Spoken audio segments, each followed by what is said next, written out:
La Louvière tournée en 2021, tournée La Louvière en 2022. Pour cette 81e édition, le circuit franco-belge a inversé ses villes départ et arrivée. La cité des 5 clochers accueillera donc le départ cette année et les festivités commenceront dès la fin de matinée, non loin du Beffroi et de la cathédrale. C'est un spectacle gratuit. Tous les bus équipes vont arriver vers 10h, 10h20 à la place Reina Street, en plein centre de tournée.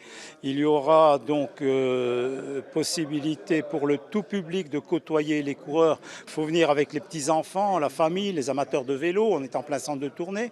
Les gens vont être tout près des coureurs. Après la fin de la collaboration avec l'Eurométropole, la course retrouve son appellation d'origine, circuit franco-belge, un retour aux sources qui plaira aux plus nostalgiques. Pour moi, c'est très bien également. Franco-belge, on l'organise quand même depuis 1978.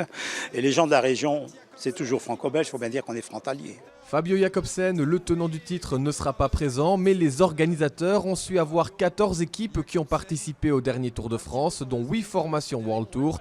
Il y aura tout de même du beau monde au départ. Binyam Girmay, vainqueur à Gand-Wevelgem, Arnaud Delis, la révélation belge cette saison, Greg Van Avermaet ou encore Giacomo Nizzolo, longue d'un peu plus de 175 km. La course se terminera avec 4 tours d'un circuit local assez cassant et exigeant. Le circuit est très beau, il est long. On va passer 5 fois donc autour des ascenseurs, on va passer 5 fois la rue Boren, 22%.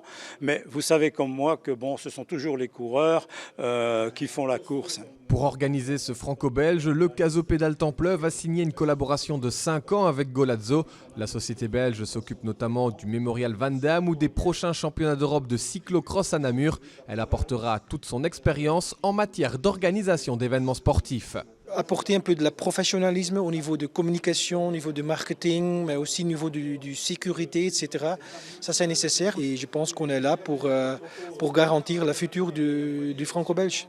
L'arrivée de Golazzo pourrait aussi permettre à moyen ou long terme de revoir un franco-belge se courir sur plusieurs jours.